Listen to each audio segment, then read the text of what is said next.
Hey, Brian Silverthorne here, helping 1 million entrepreneurs create 1 million successful businesses. Today we're going to talk more about delegation, as I promised you in the previous video. One thing I didn't mention in the previous video is an interesting fact about delegation. I read a research study. It's a number of years ago now, but I'm sure it pretty much holds up today as well. It was about the top 3 things that cause businesses to fail. Number 1 is what you think it would be. It's money. They just don't have enough capital to keep their business going until they become profitable and profitable enough to do the things they want to do and grow.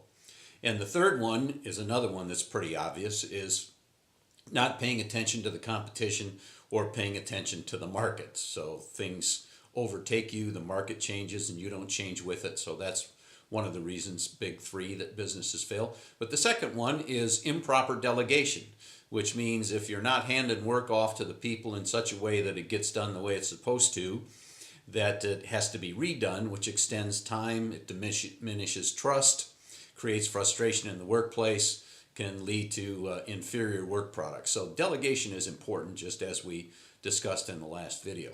So delegation can be a teaching tool. It's an excellent teaching tool, as a matter of fact. And if you relate that back to your most important job as a manager, which is growing your people, you want to make sure that you teach them and teach them the right way and mentor them and help them grow.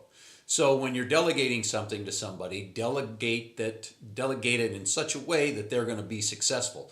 Don't give them too much to do that's beyond their capabilities right away, but don't make it too easy too. Don't sorry for stumbling there. Don't make it too easy.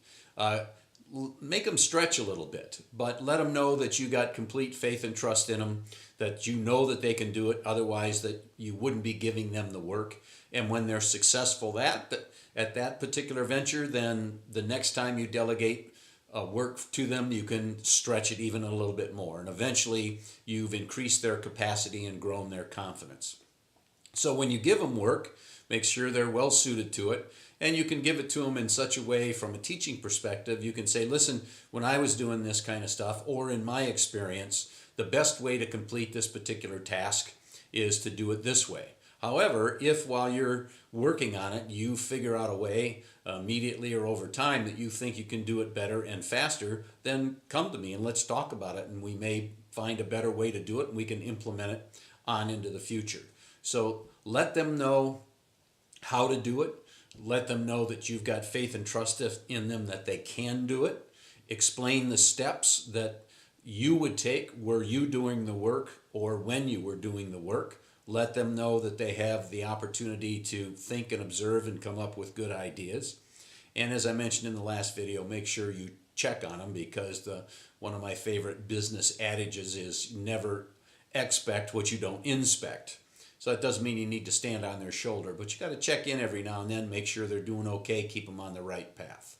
So delegation obviously is extremely important, and the supervision aspect of it is that those things that you do to check in and make sure they're on the straight and narrow, make any corrections as you go, and achieve a great result. And set your people up for success. Delegate accordingly. Delegate them so they're going to be successful. Delegate so that they have to stretch, and continue to stretch them as they go, and you're eventually going to grow some really good, really valuable, high-performing, high-producing people. So that's it for delegation. I hope you enjoyed this. Like it if you liked it. Leave me a comment if you have one. Again, if you wander through my channel and you can't find a video you'd like to see, let me know. I'll get one made for you. Please subscribe to the channel if you haven't already. And thanks for taking a look at this video.